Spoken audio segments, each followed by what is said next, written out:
শুভ সকাল। আসসালামু আলাইকুম everyone. Welcome back to my channel. BD blogger Farhana channel থেকে আপনাদের সবাইকে স্বাগত জানাই। কাছে দূরে যেখান থেকে বসে আমার আজকের ভিডিওটি দেখছেন, আশা করছি আল্লাহর অসীম রহমতে সবাই ভালো আছেন। আমরাও আলহামদুলিল্লাহ বেশ ভালো আছি। বরাবরের মতো আজও আরও একটি ডেইলি ব্লগ নিয়ে হাজির হয়েছি। আশা করছি শুরু থেকে শেষ পর্যন্ত আমার ভিডিওর পাশে থেকে যাবেন। অবশ্যই স্কিপ করা ছাড়া ফুল ভিডিওটি কন্টিনিউ করার চেষ্টা করবেন। কোথাও কোনো অংশ আপনাদের কাছে একটু হলেও ভালো লাগবে। সকাল সকাল ঘুম থেকে উঠেছি আর সাথে সাথেই ভিডিওটা অন করেছি। তো এখন হচ্ছে নিজে একটু ফ্রেশ হয়ে নেব, তারপর সংসারের কাজকর্মগুলোতে হাত লাগাবো। আর সকালে ঘুম থেকে ওঠার পর মনে হয় কি যে নাকে মুখে কাজকর্ম করা শুরু হয়ে যায়। আপনাদের সাথে অর্ধেকটা শেয়ার করি আর বাকি অর্ধেকটা আমরা নিজেরা একাই করি। আর সেগুলো তো আসলে শেয়ার করলে বিশাল বড় একটা হিস্টোরি হয়ে যাবে। তো এই কারণে সব কিছু তো আর শেয়ার করা যায় না। যেগুলো ভালো ভালো টপিক আছে সেগুলোই মূলত আমরা শেয়ার করি, আর বাদবাকিগুলো আমরা অফ ক্যামেরাতেই করে থাকি। তো আপনারা দেখতে পান যে অল্প 11 মিনিট 12 মিনিট বা 15 মিনিটের একটা ভিডিও, তবে তার বাহিরে যে কত কত কাজ করতে হয় সেটা আসলে বলার ভাষা রাখে না। তো সকালে দেখতে পেয়েছেন ঘুম থেকে উঠে আমি ফ্রেশ হয়েছি সবার প্রথমে। তারপর এখানে একটু ইসবগুলের ভুসিটা ভিজিয়ে রাখছি। আমি যে নতুন কাপ কিনেছি ওই কাপে আজকে ইসবগুলের ভুসিটা ভিজিয়েছি। অনেকটুকু ইসবগুলের ভুসি বানানো যাবে এই কাপটাতে। কাপটা বেশ বড়ই আছে। আমার কাছে এরকম কাপগুলো সিরামিক্সের ভালোই লাগে। আমি আরও অনেক কিছু কেনাকাটা করব আস্তে আস্তে। তবে এখন ভাবছি কি যে আসলে আমার তো শোকেস ভর্তি সব জিনিসপত্র, তবে সেগুলো সবই আমার শাশুড়ির জোড়ানো। আমি জুড়িয়েছি অল্প পরিমাণে, তবে মা অনেক কিছু জুড়িয়েছে আগে। তো সেগুলো তো আছে। তো এ কারণে আমি মূলত শোকেসে অনেক কিছু যে রাখতে পারবো তা পারবো না।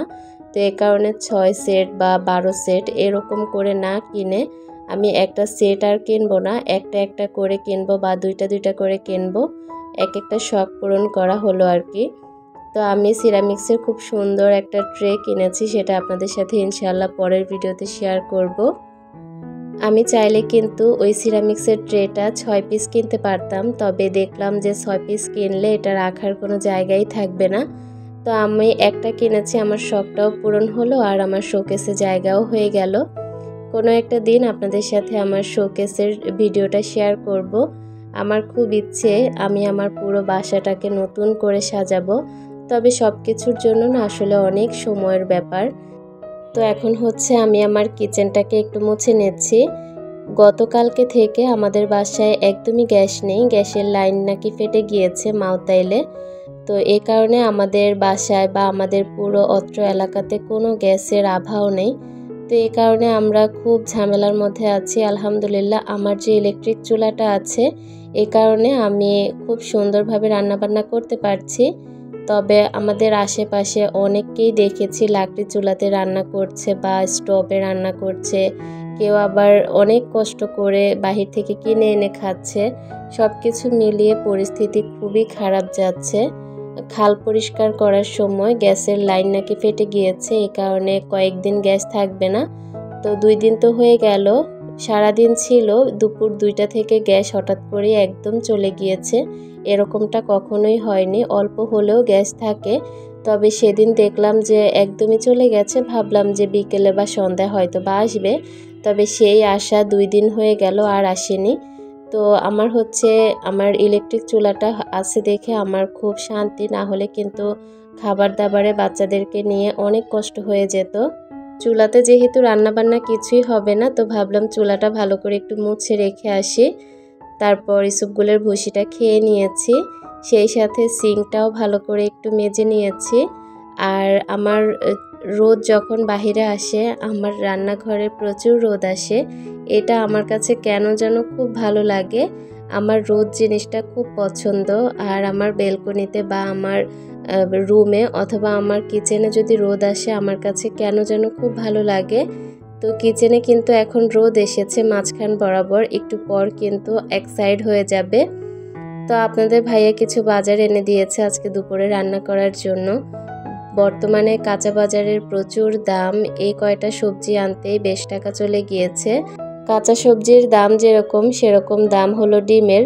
সব কিছু মিলিয়ে পরিস্থিতি কয়েকদিন পর পর এতটাই খারাপ হয়ে যায়, কিভাবে যে বাঙালি চলবে সেটাই বুঝতে পারি না। তরকারি ছাড়া কি মানুষ চলতে পারে? একটা বড় ফ্যামিলিতে আমাদের এতটুকু তরকারি তো হবেই না কিছু। আমরা যেহেতু অল্প কয়েকজন মানুষ, এই কারণে আমাদের এই তরকারিতে হয়ে যাচ্ছে। তবে এমনও পরিবার আছে যাদের অনেক তরকারির প্রয়োজন হয়, তাদের জন্য তো অনেক খারাপ অবস্থা। সেই সাথে যারা একদম নিম্ন মধ্যবিত্ত তাদের জন্য তো খুবই কষ্টকর। তো আমরা যেভাবে নয় সেভাবে তো চলে যাচ্ছি। মানুষের কথা চিন্তা করলে খুব খারাপ লাগে, অসহায় জীবনযাপন করছে অনেকে।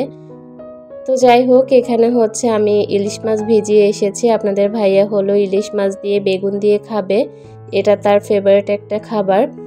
তো এটা রান্না করার জন্য আমি বেগুন তারপর সব কিছু রেডি করে এসেছি, আর ইলিশ মাছটাও ভিজিয়ে রেখেছি। আর ভাবলাম যে বেশ অনেকটা বেলা হয়ে গেল, নাস্তাটাও একটু করে নেই। আজকে খুব ইচ্ছা করেছে যে খাঁটি ঘি দিয়ে আমি চিনি দিয়ে মিক্স করে তারপর পরোটা দিয়ে খাবো। ছোটোবেলাতে এগুলো অনেক খেতাম, তবে আমি বড় হওয়ার পর এর সেরকম আর খাওয়া হয়নি, বিশেষ করে বিয়ের পর। কেন যেন তখন আর ভালো লাগতো না। তবে গতকালকে আপনাদের ভাইয়া খাঁটি একটা ঘির ডিব্বা এনেছে, ওইটা দেখার পর ওইটার ঘ্রাণ নাকে নিতেই মনে হলো যে পরোটা দিয়ে যদি খেতে পারতাম খুব ভালো লাগতো। গতকালকে দুপুরে যেহেতু খুব খেতে ইচ্ছে করেছে, তখন তো আসলে বানানো বা খাওয়া সম্ভব হয়নি। তো আজকে সকালে খুব মজা করে পরোটা তৈরি করেছি, সুজির হালুয়া রান্না করেছি ঘি বেশি করে দিয়ে, আর এখানে ঘি আর চিনি মিক্স করে নিয়েছি, এটা দিয়ে খাচ্ছি। মানে এত মজা লাগছিল বলার বাহিরে।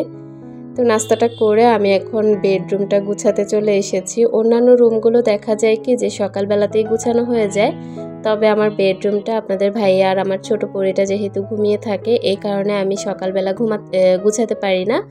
তো তারা উঠে যাওয়ার পর আমি হচ্ছে মূলত নাস্তা করে তারপর এখন গুছিয়ে নিচ্ছি।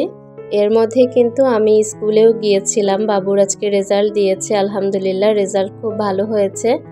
তো ওই যে সকালেই তো বললাম যে সব কিছু তো আসলে শেয়ার করা সম্ভব না, যতটুকু পারি মূলত ততটুকুই শেয়ার করি। তো রেজাল্ট আনার পর আমি আবারও কাজকর্ম করা শুরু করেছি। বেডরুমের অবস্থা খুবই খারাপ আজকে, তো এগুলোকে এখন একটু গুছিয়ে নিচ্ছি। ড্রেসিং টেবিল আর ছোট খাট সাইড টেবিল বক্সটা এখন গুছাচ্ছি। সেই সাথে মোড়ার অবস্থা দেখতে পাচ্ছেন, বাহির থেকে এসে বোরকাটা এভাবেই খুলে ফেলে রেখেছি। তো সব কিছু মিলিয়ে আমার বেডরুমের অবস্থাটা একটু খারাপ, তো এখনই সব গুছিয়ে ফেলছি। বোরকাটাকে জায়গা মতো রেখে দিচ্ছি। আপনাদের ভাইয়া এরকমভাবে বোরকা ঝুলিয়ে রাখা একদমই পছন্দ করে না। তো আসলে কি করব, বাহির থেকে আসলে তো বোরকাটা এরকমভাবে ঝুলিয়েই রাখতে হয়। আর দরজার পেছনে কিছু রাখাটা সে একদমই পছন্দ করে না, তারপরেও আমি জোর করে রাখি। তো এখানে হচ্ছে এক সাইড পুরো সব কিছু গুছিয়ে নিয়েছি, ড্রেসিং টেবিল, ওয়ারড্রব, সেই সাথে খাট সাইড টেবিল বক্স, মোড়া, সব কিছু গুছিয়ে এখন শুধুমাত্র আমার যে খাটটা আছে এটা যদি ভালো করে গুছিয়ে নিই তাহলে বেডরুমটা একদমই গুছানো হয়ে যাবে। তো গতকালকে দেখলাম যে একটু হালকা ঠান্ডা ঠান্ডা লাগছে, তো এই কারণে দুইটা কাঁথা বের করেছিলাম, কাঁথাগুলোকে গুছিয়ে নিচ্ছি। তারপর বালিশগুলো জায়গা মতো রেখে খাটটাকে টান টান করে গুছিয়ে নিলেই হয়ে যাবে। ভিডিওর এই পর্যায়ে আমার প্রিয় আপুদের কাছে ছোট্ট একটি রিকোয়েস্ট করতে চাই, যদি ভিডিওর কোনো অংশ আপনাদের কাছে একটু হলেও ভালো লাগে তাহলে প্লিজ আমার চ্যানেলটিকে সাবস্ক্রাইব করে আমার পাশে থেকে যাবেন।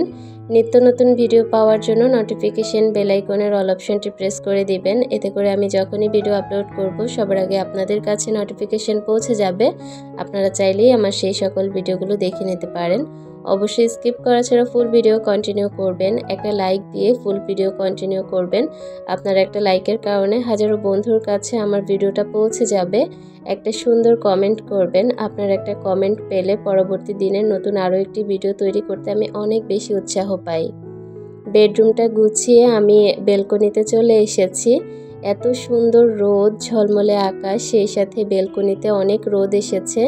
কেন যেন আমার রোদটা খুব ভালো লাগে। বেলকনিতে যখন প্রচুর রোদ পড়ে আমি এসে দাঁড়িয়ে থাকি, আমার কাছে খুব ভালো লাগে। তো বেলকনিতে রোদ দেখে তো লোভ সামলাতে পারিনি, কিছুক্ষণ আমি দাঁড়িয়ে একটু হাঁটাহাঁটি করছিলাম, ভালোই লাগছিল। আর বেলকনিতে অনেকগুলো কাপড় জমেছিল, তো সেগুলো নিয়ে এসেছি। এখন মূলত এগুলো ভাঁজ করে নিচ্ছি। একের পর এক কাজ গুছিয়ে করতে না আমার কাছে ভালো লাগে, আর কাজগুলো যখন কমপ্লিট হয়ে যায় তখন কি যে ভালো লাগে বলে বোঝানোর মতো না। তো এখন কাপড়গুলো গুছিয়ে নিচ্ছি, তারপর মোটামুটি কাজকর্ম শেষ হয়ে যাবে। দেখা যায় কি যে অন্যান্য কাজগুলো সবই শেষ করা হয়, তবে আমার বেডরুমটা একদমই গুছানো হয় না। আপনাদের ভাইয়ার আমার ছোট্ট পরিটা ঘুমিয়ে থাকে এই কারণে। তো আজকে যেহেতু উঠে পড়েছে তো ভাবলাম যে আমার বেডরুমটাকে আগে একটু গুছিয়ে ফেলি। তো এখানে সমস্ত কাপড়গুলো গুছিয়ে আমি জায়গা মতো রেখে দিব, তারপর পুরো ঘরটাকে ঝাড়ু দিব। আর ঝাড়ু দেওয়ার পর মূলত কাজ শেষ হয়ে যাবে। আমার কাজের আপাকে দিয়ে আজকে ওয়াশরুমগুলো ধোয়াবো। যদি ওয়াশরুম না ধুতো তাহলে আজকে ঘরটাই মুছে দিত। তো সবসময় তো ঘর মোছানো হয়, আজকে হচ্ছে ওয়াশরুম দুইটা একটু ভালো করে মেজে নিচ্ছে। তো এখানে হচ্ছে আমি খাটটাতে যেহেতু বসে একটু কাপড়গুলো ভাঁজ করেছি, খাটটা এলোমেলো হয়ে গিয়েছে, তো আবার একটু খাটটাকে ঝেড়ে নিচ্ছি। তারপর আমার রুমের একদম কর্নারে ওয়ার্ড্রোবের পাশে একটা ময়লার ঝুড়ি রেখেছি। ছোট বাবুদের ঘর, ময়লার ঝুড়ির প্রয়োজন হয়। তো এটা আজকে একটু পরিষ্কার করে নিচ্ছি। আজকের মতো বিদায়, আল্লাহ হাফেজ।